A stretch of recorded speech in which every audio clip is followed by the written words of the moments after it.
So you want to review what you thought was going to happen on the weekly candle, go revisit that. And here's something also you want to do. You need to have a pen or pencil, some kind of writing instrument, and a pad next to you while you're trading.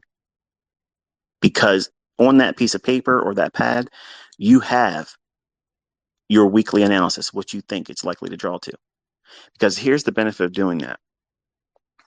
If you do not have the expectation of where that weekly chart may be reaching for, you might get completely out of a position that's running right for that and leave 30, 40 handles if you're in S&P, or 80 pips in some instances on a Forex trade, because you just felt like it was time for you to get out and you abandoned where you thought that that weekly candle may be reaching for. When I was a younger man, I learned a very hard lesson doing that month after month after month of knowing where it's likely to go, but growing in my trust to get to the point where I can say, okay, I'm going to leave something on. And how do you do that? Take as much as you can off and leave the smallest portion you can leave on a trade open until it hits it or stops you out. That's the way you get to that trusting factor. How do you get through learning how to hold on to these trades to get to these targets, ICT? Because if I was up a little bit here, my mind would say to me, let me get out of this because it's uncomfortable and I'm scared it's going to turn into a losing trade. How do you get through that? You get through it by holding on to it. You put your stop in a position where preferably it doesn't gap up above your entry, and that can always be a risk. Every one of these markets can do that. So in that regard, stop losses won't work. But barring those instances, your stop loss moved into a position where if it moves up to you and before you entered, or better than where you entered, in other words, if you were short, your stop loss is below your entry, you are sitting in that position there and you have the smallest position open and you hold for it to hit your target and you don't trail your stop loss anymore. You just let it go. And you grow in confidence over months and years, folks. It takes years. These yahoos out there trying to tell you you can learn this stuff in a couple of months or a couple of weeks or a 1 week boot camp are full of shit. Okay. You can't. You cannot teach somebody how to get a 200-to-1 fucking trade, okay, in a 1 week fucking boot camp. And they're teaching you trading and they're only showing nano lots in their fucking live accounts. Get the fuck out of here. But you're reviewing that weekly candle analysis and referring to that economic calendar. So that way you know the stage is set and you're looking for something opposite to what you anticipate in terms of directional bias on that weekly chart. So in an example, say you are looking at the pound dollar for Forex traders, okay? Oh, he's talking about Forex. Oh, yeah. I've been tired of hearing about this S&P shit. Come on, ICT. Come on back home to Forex. Actually, I am home with commodities, but nonetheless. Say you're interested in pound dollar and you think that the weekly candle is going to expand higher based on your analysis on the weekend before the markets even open up.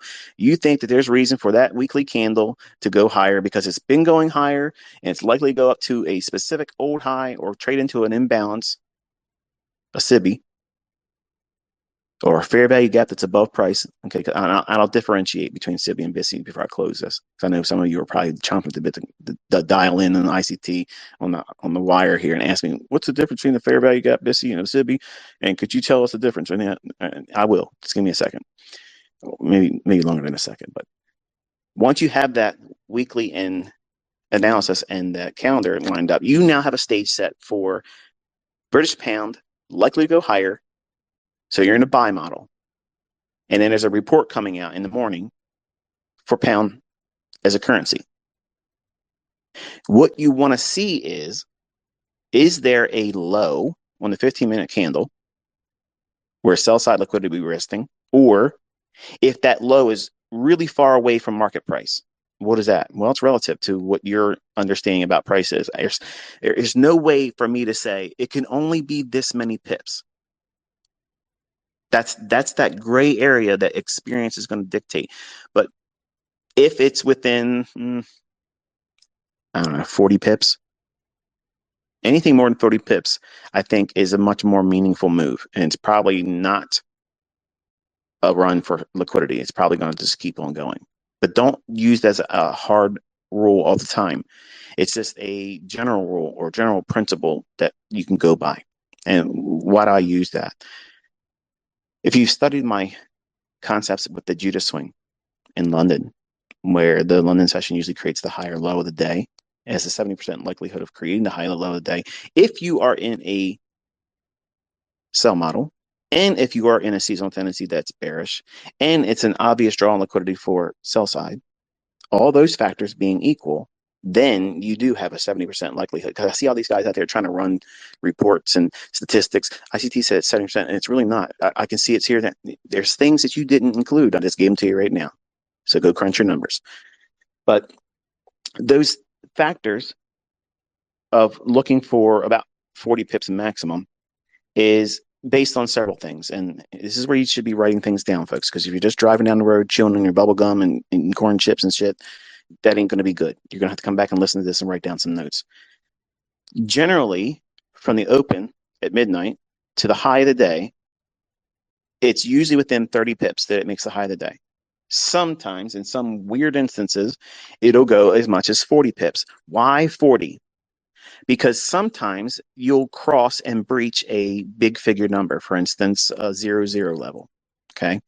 And if that's the case, the algorithm can many times spool or spread beyond a particular level, run past it, in other words, as much as 40 points or 40 pips. So that's why I use 40 pips as a general rule. And if it goes beyond 40 pips, then it's probably not going to be a sell-off. It's probably going to keep going higher. Or it means I need to sit on my hands and do shit. Nothing. Just go back to bed. And then I'll trade the New York session. Okay, so I just tossed it in there, no extra charge.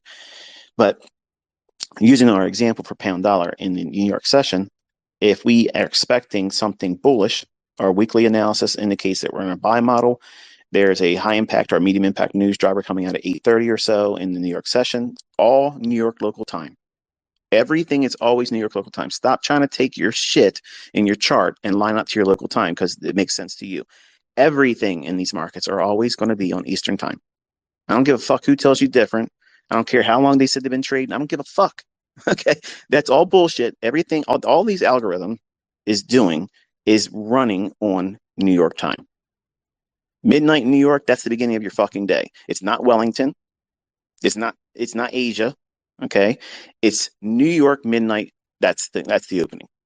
Okay. I don't give a fuck. Anybody tells you different. That's the way it is. And you bring them, if you're here listening, you bring your shit and I will run right with you and I will run fucking circles around you and show you exactly what these fucking markets do. But you're going to fucking be schooled.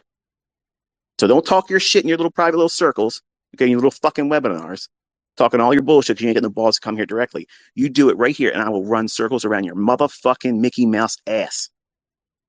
Clown. UK boy.